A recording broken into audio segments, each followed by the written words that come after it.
Para mitra sadaya mangga urang lajeng genanca dongeng nujuduna Randa Bengsrat karangan Kileksa. Ayeuna nicak bagian kaopat para mitra sabada namatkeun bagian katilu mangga ngahanca bagian kaopat.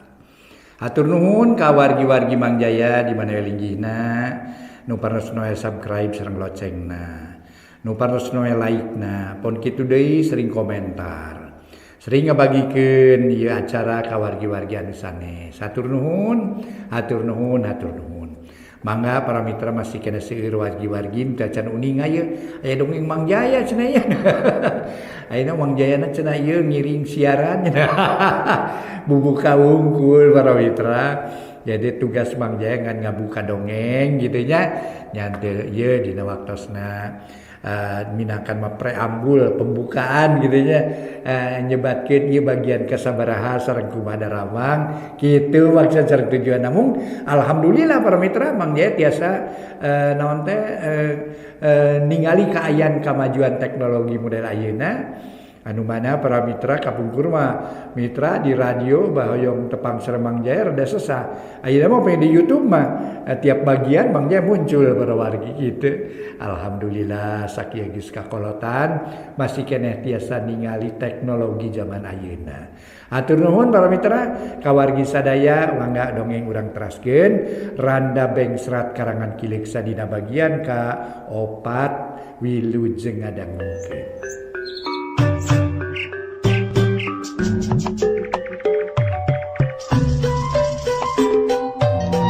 Para mitra kaum dangu, wilujeng tepang dangu sareng acara matuh dongeng enteng. Mang Jaya sapara kanca bade neraskeun hanca dongeng nu katunda carios nyambung judulna nyaeta Randa Bengsrat. Ieu dongeng karya Kileksa nincak bagian kaopat. Mangga dongeng dina akhir bagian katilu parantos sami-sami ngabandungan. Harita para mitra Karmi nuju ngobrol sareng Nyisari. Naung memang nu diajam ti angan hayang ngobrol loba teh para mitra tos pahareup-hareup nya kitu atuh ucing balem. Mangga para mitra urang teraskeun hanca dongengna etang-etang hiburan pangbeberahmana. Carios nyambung judulna Randa Bengsrat karya Bapak punten karya Kileksa dina bagian kaopat.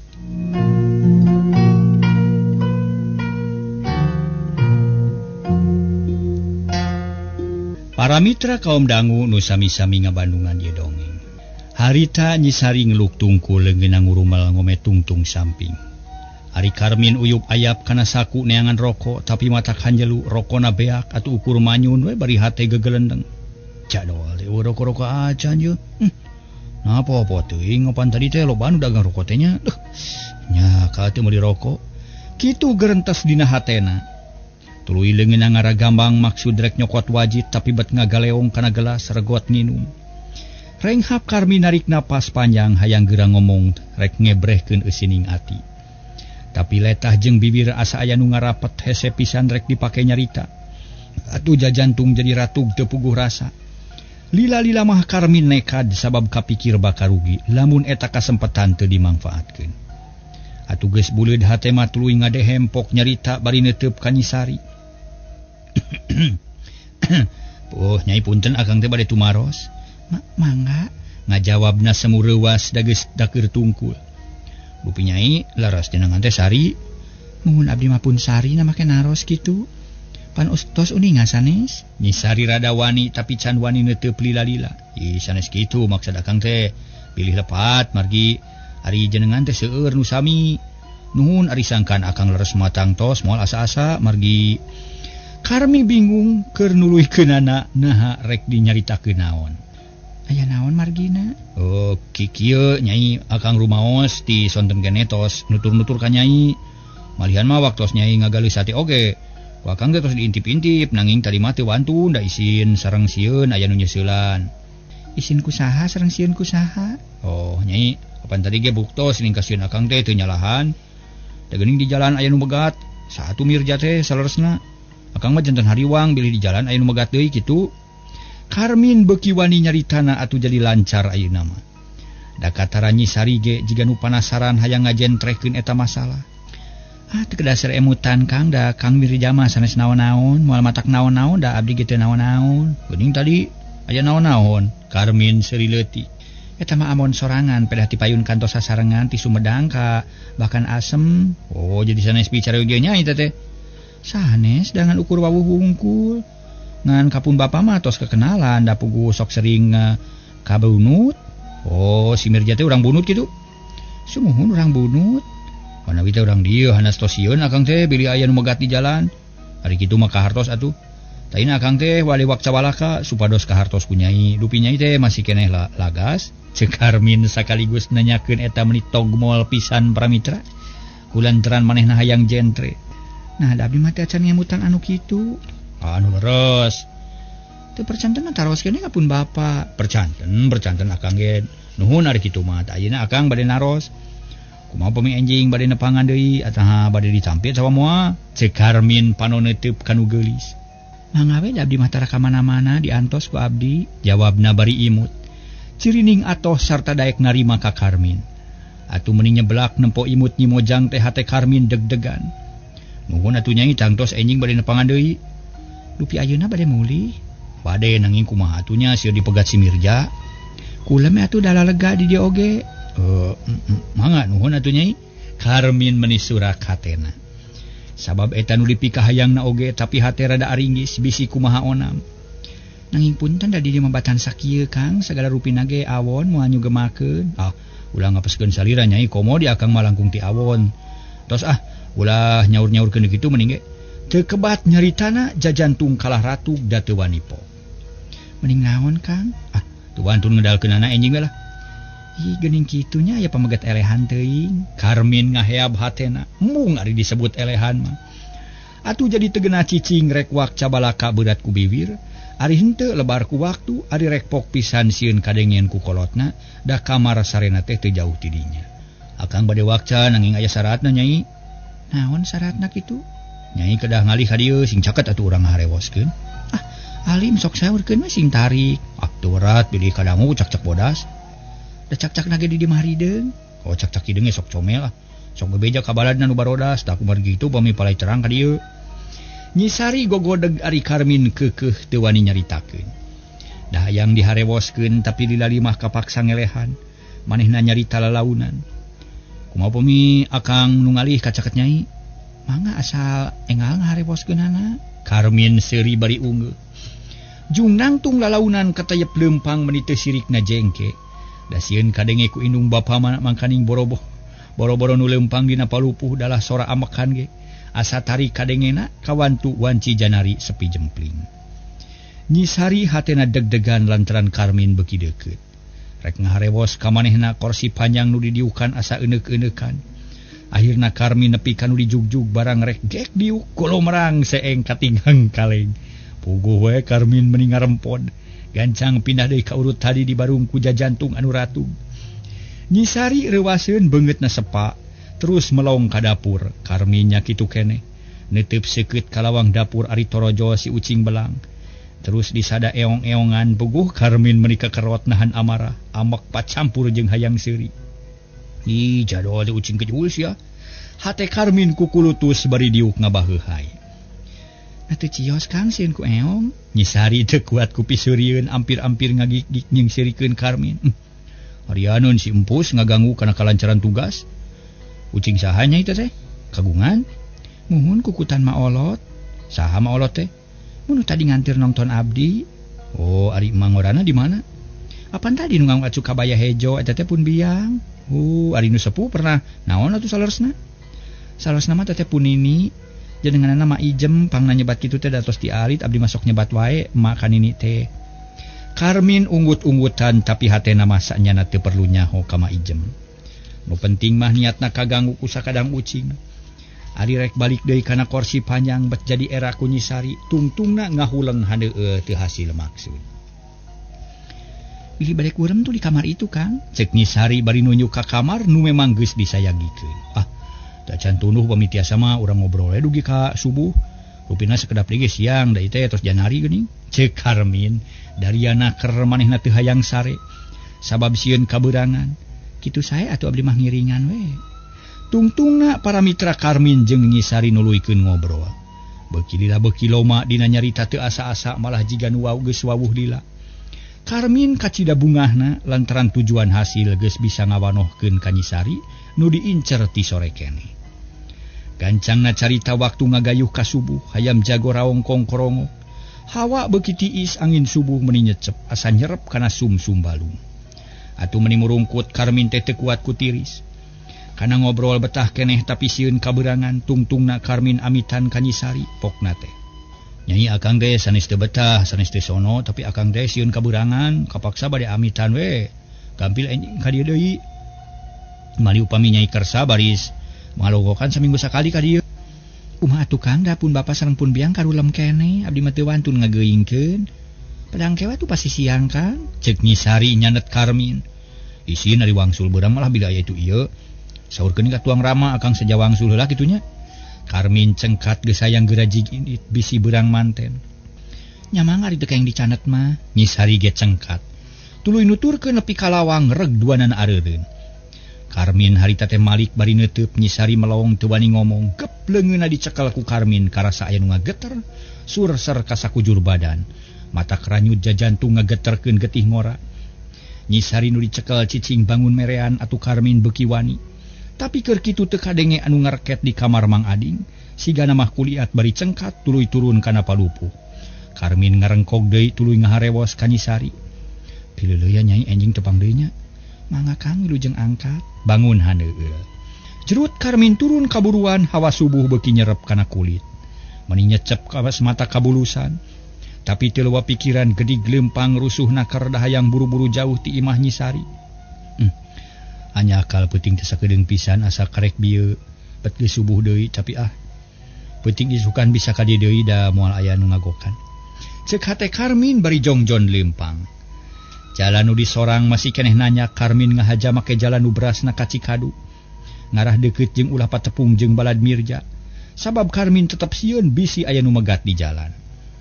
Di wetan pajar geus hibar, sora manuk geus recet. Utamana manuk saeran jeung harita teh para mitra nu baceo patimalan jeung baturna. Lila-lila berai beurang jalan sidik cai ibun ngagarendang. Nu dina tungtung daun, Karmin ngagedig leumpang ngahaja digancangkeun itung-itung ngagibrikeun rasa tiris. Barang geus beak tanyakan jalan nu disorang mudun. Kenca jeung katuhu loba tangkal gebang. Kalaneuh kebon sampeu. Breh aya nu leumpang meuni ngagedig atuh Karmin olokok asa apal kana gidigna jeung apal kana bajuna. Ai juga si Hardi. Nah es di mana sih sebelum teh? Ceuk Karmin ngomong sorangan tuluy setengah lumpat rek nyusul baturna. Barang geus deukeut tetela henteu nyalahan nu ti heula teh Harli nu sarua ngadon nganong di imah mojang. Karmin bungaheun sabab aya batur balik teu keueung teuing. Li, Harli, tos di mana euy? Kabeg nu ti heula ngarenyag tuluy malik bari neuteub. Karmin, kuning maneh? Harli nyolohok tuluy nyerenge. Sanasib ya. Syukur ari maneh boga papanggihan mah. Di mana imahna euy? Geulis henteu euy. Bapana galak gak teu bager. Oh, aya milik min di parapatan tepung jeung budak duaan. Keur careurik papisah jeung lanceukna. Terus ku dewek teh dianteur neangan lanceukna kaparangan kapanggih. Atuh geus kitu mah sakalian we lah.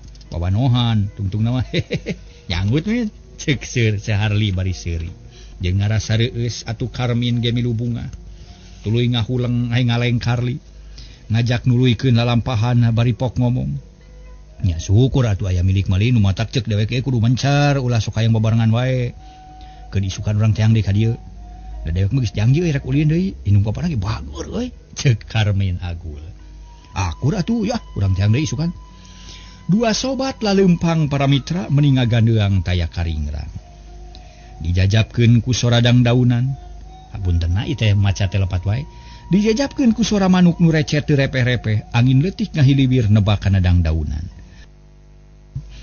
Akhirna para mitra anyog ka lemur Cikadu di pertelon megat keretek, sanggeus aya nu kosong kalacat naik, tuluy ngajugjug ka situ raja.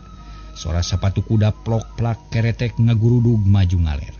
Cagtuna lampana Karmin jeung Harli anu geus barali ka lemurna. Ayeuna caturkeun Mang Ading sakula warga nu geus harudan sarta geus kacai marandi. Isu keneh ngariung di dapur bari siduru. Seeng saheng meninyeng sereng seuneung ngagedur da puguh suluhna sanget.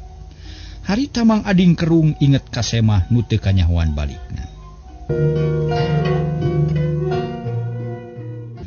Harita bapana nuka telah Mang Ading tenanya.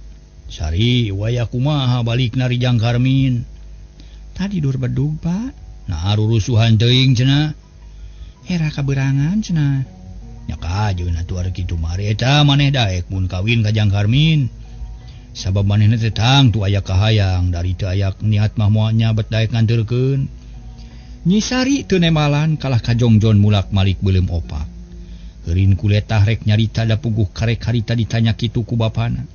Kudu daek we nyai lebar sakitu belana, cek Ma Ijem. Pokona mah bapa teh melang lamun hidup teu buru-buru kawin bisi aya itu ieu nu tumiba ka deui hidup.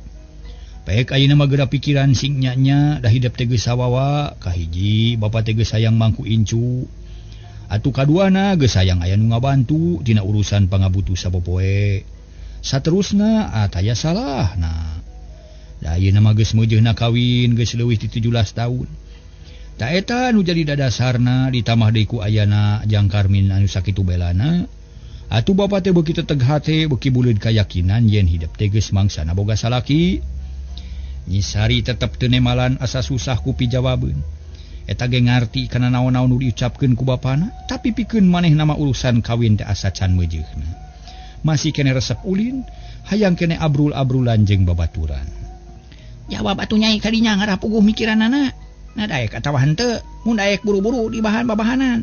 Urang hajat ngawinkeun mun teu daek urang akalan, cek Ma Ijem. Komo leuwih teu sabar sabab adatna kawas baheula keneh sok ngawinkeun anak ngora-ngora. Ari emma kunaon mani keukeuh nitah kawin ka budak.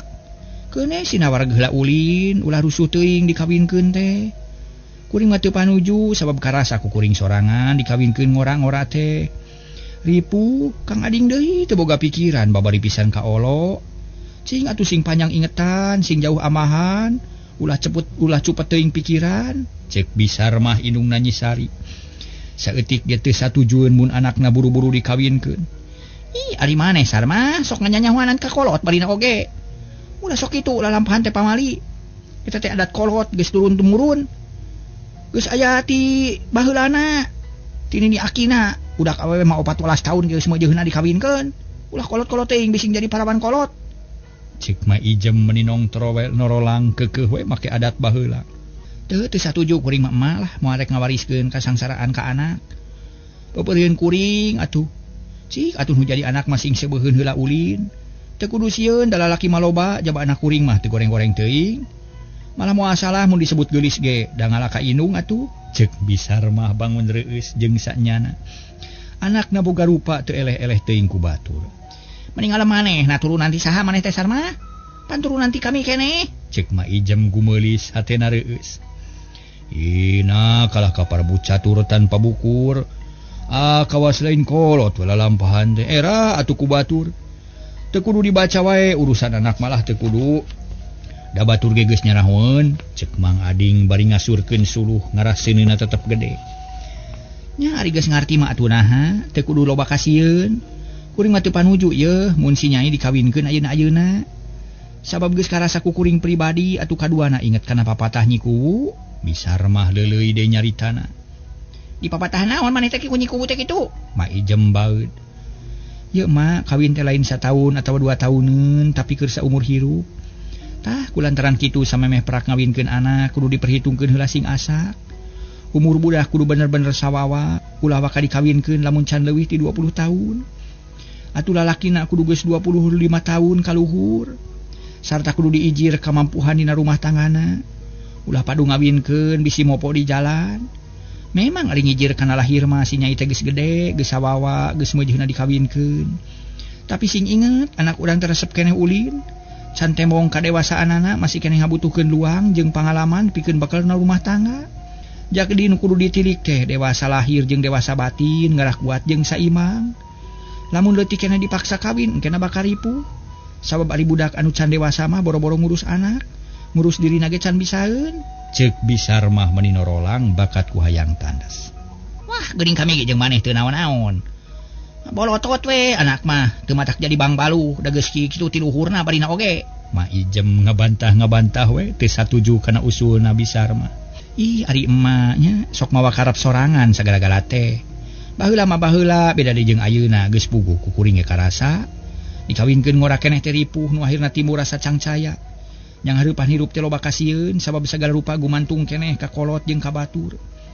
Memang ari hirup mah hirup tapi batin kuring asa kateken asa berat jeung lalu baluas. Kuring ge bareto embung dikawinkeun ngora-ngora teh. Mun bapa si nyai teu keukeuh mah moal.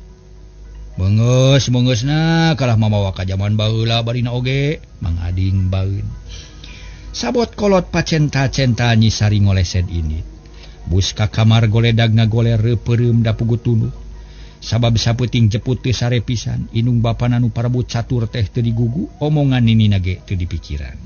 Kumaha pikiran maneh Jang Ading? Ceuk Mak Ijem. Iya kuring mangan sakadar nanya ka anak tapi gagal sabab sameme si nyai nemalan raung manten indung jeung ninina. Nu akhirna budak ngolesed indungna jadi nyarekan ka kuring.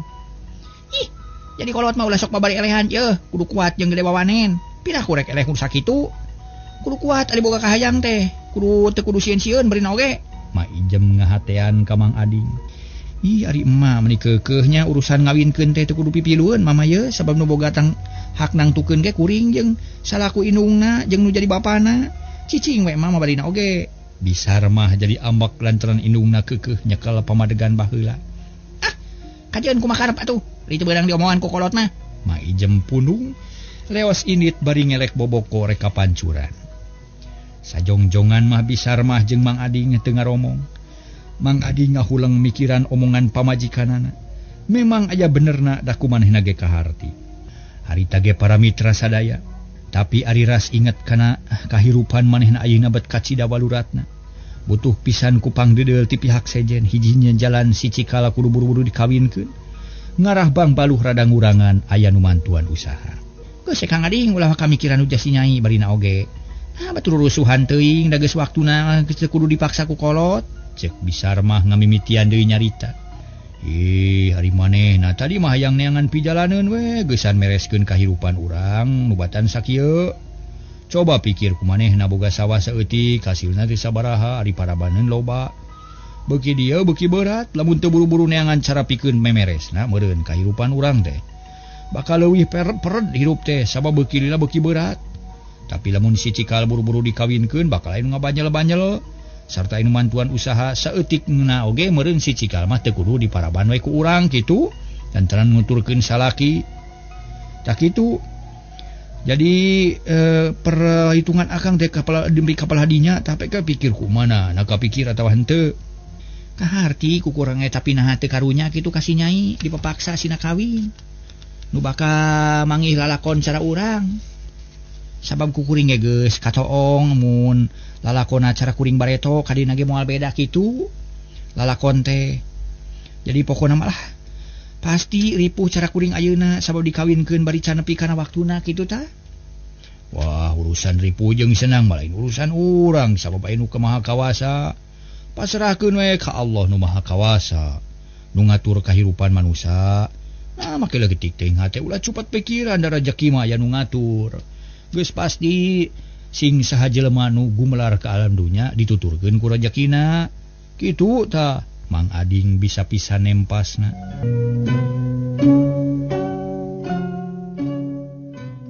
Para mitra kaum dangu, harita ngadenge carita anu jadi salakina. Bisar mah nyarita deui. Tapi akang kudu inget nasib manusia teh salilana ditangtukeun ku pangeran. Sabab kadangkala sok aya nu diakibatkeun tina kalakuan manusia sorangan. Hartina mah mun manusia hayang senang, hayang jauh tina kasusah jeung kariweuh kudu ikhtiar. Sabab kasenangan teh moal gerak ti langit, tangtu kudu diteangan ku jalan ikhtiar. Apan kumang lebege minang disebut-sebut yen Allah moal ngarobah nasib hiji kaum, lamun eta kaum taya tarekah pikeun ngarobah nasibna. Jadi geus jentre pisan yen nasib manusia teh gumantung kana tarekahna. Buktina loba urang dieu maju teh lain datang rezeki ti langit, tapi hasil dijara we, hasil usaha matakeun akal tarekah. Nu gedol tani meureun panenna alus, nu rajin kuli meunang buruh, nu tukang dagang meunang bati, nu kedul ripuh taya kadaek ngerongseg we meureun lah. Meureun sakana kitu ge ripuh sabab teu daek ikhtiar. Tak kitu ceuk pamikir kuring mah. Cek Mang Bisar mah atuh Mang Ading ngahuleng kasadekeun ku omongan pamajikan.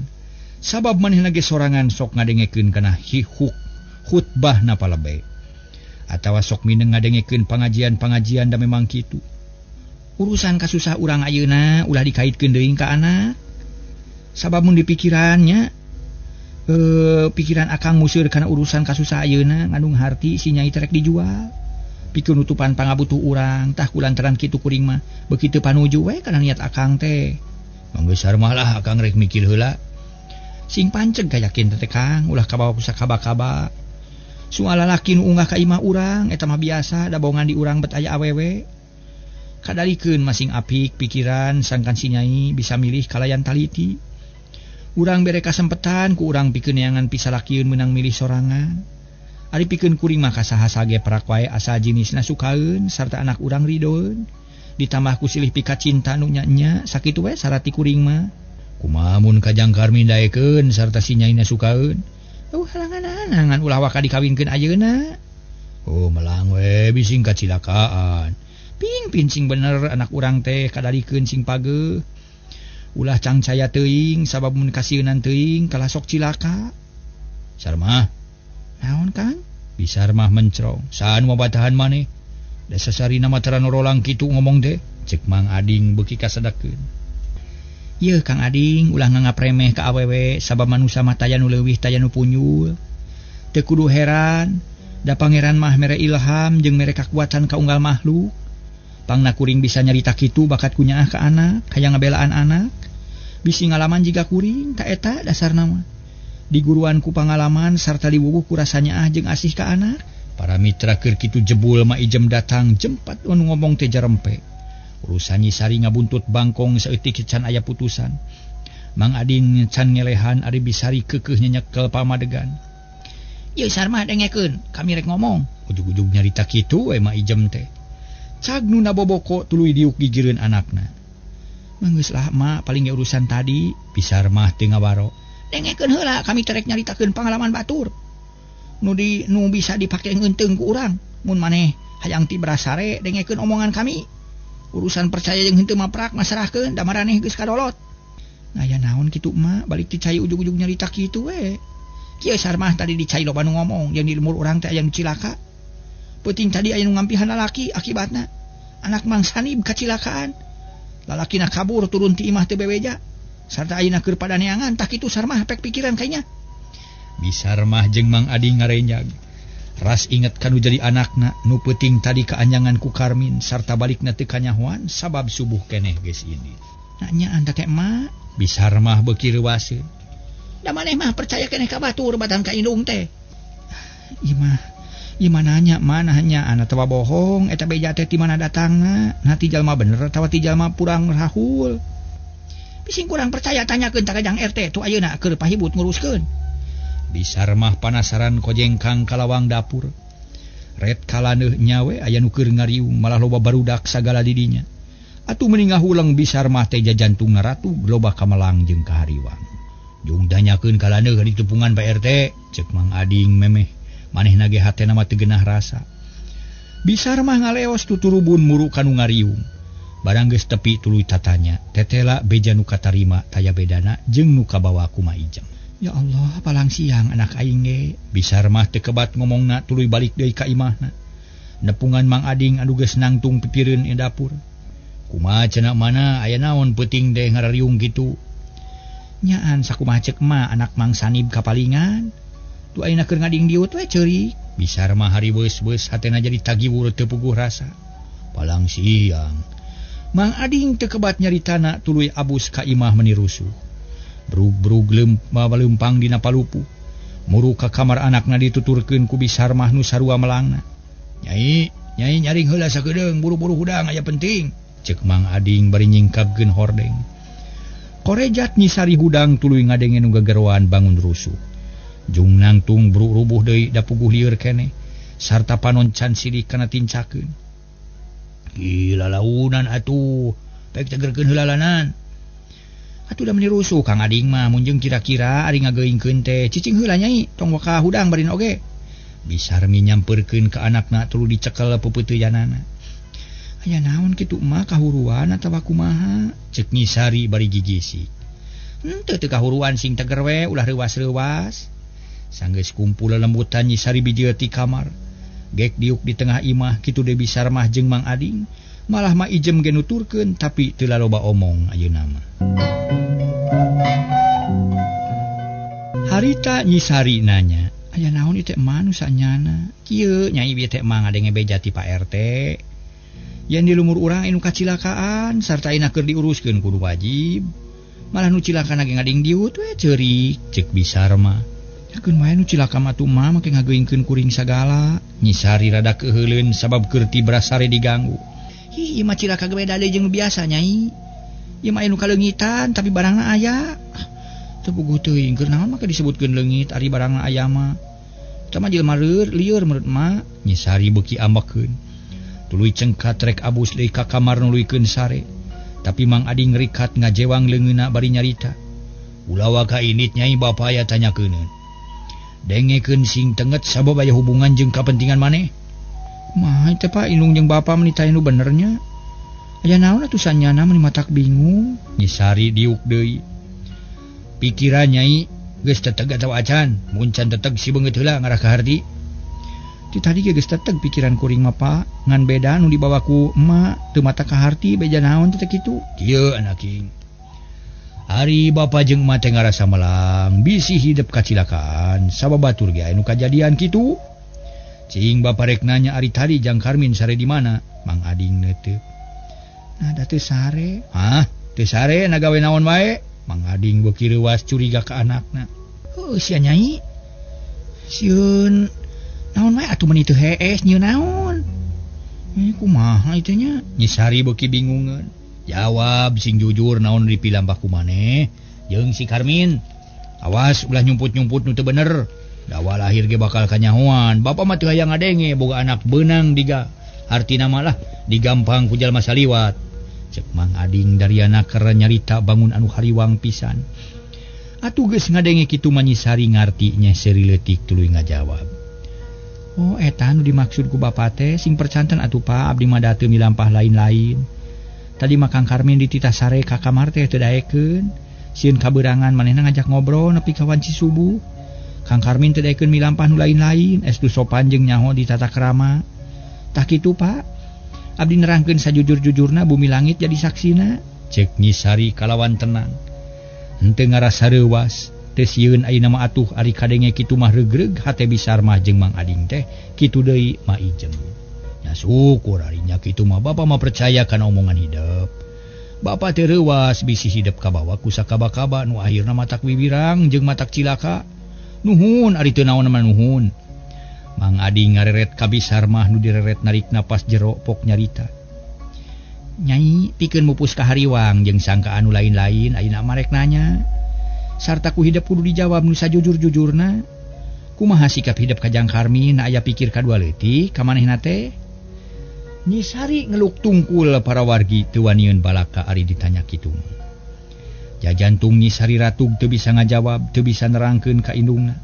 Naon nu sanyana keur dirasakeun ku hatena. Sabab manehna sorangan can ngarti jeung can bisa mastikeun kumaha sikap Nyisari ka Karmin. Ulah asa-asa jeung ulah era-era mage baheula ngorak heula. Ngarti kana perasaan nu ngarora pek wak cabalaka ka emak jeung ka bapa. Nya pek sing terang-terangan da babage moal naon-naon mun hidup aya pikir kadua leutik meureun kari nerangkeun. Atuh mun eueuh niat sarua we kari nerangkeun. Ari pokona mah Jang Karmin bisinya da sedek ka bapa. Jadi bapa teh kudu sayagi pijawabeun ti ayeuna ngarah teu pasalia jeung hate hidup kitu. Abdi mah nyuhunkeun waktos kanggo ngemut-ngemut we Pak. Jawab Nyisari tetep teu wanieun balaka. Nya kajeun ari kitu mah ku bapa ge di waktu sapeuting. Jeung memang waktuna kurang mernah ayeuna mah. Menang waktuna kaburu beak di ongko. Rami terasa daya.